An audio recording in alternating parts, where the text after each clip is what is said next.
Welcome back to another video. I thought I'd just make a quick video, even though there's a few of them on there YouTube already, about Vtecs and how it, if you're driving down the road and you notice that your Vtec isn't kicking in anymore and you think your vehicle's broken, first thing you should do is you should probably, one, obviously check your oil, because if it doesn't have enough oil consistency or level, the Vtec actually won't kick over as a fail-safe programmed into the computer, which is therefore a trigger on your engine.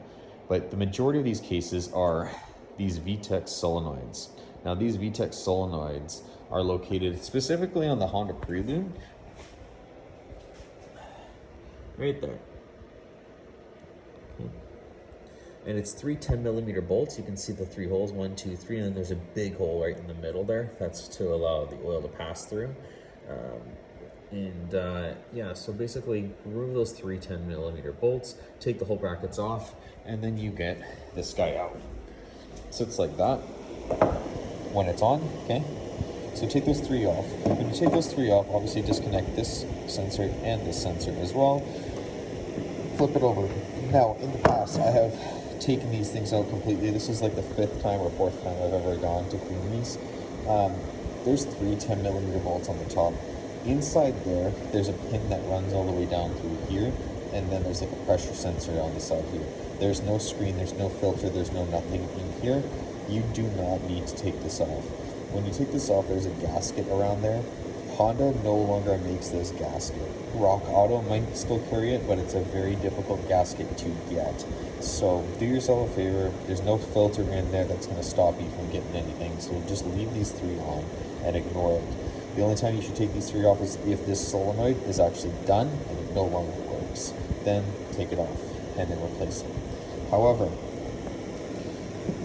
when you're doing this, you want to, this screen right here, this is what filled up. And I'm sorry, I should have taken a video of this sooner, but mine was so charcoally backed up that you could not even see the screen at all. So there's a little bit more residue just in the corner there, like a black tar right there, but it was caked everywhere. So you can just scrape it all off is the easiest thing to do, and then kind of clean up on the inside there as well. When you change these all out, then you've got your screen. It allows the oil to bypass through properly, and therefore your Vtec will crank over. I've had issues where my Vtec hasn't cranked over many times. Clean this, all of a sudden the Vtec kicks over again. Also, if you don't change your oil on a consistent basis, or you use cheap oil, that can also not help you.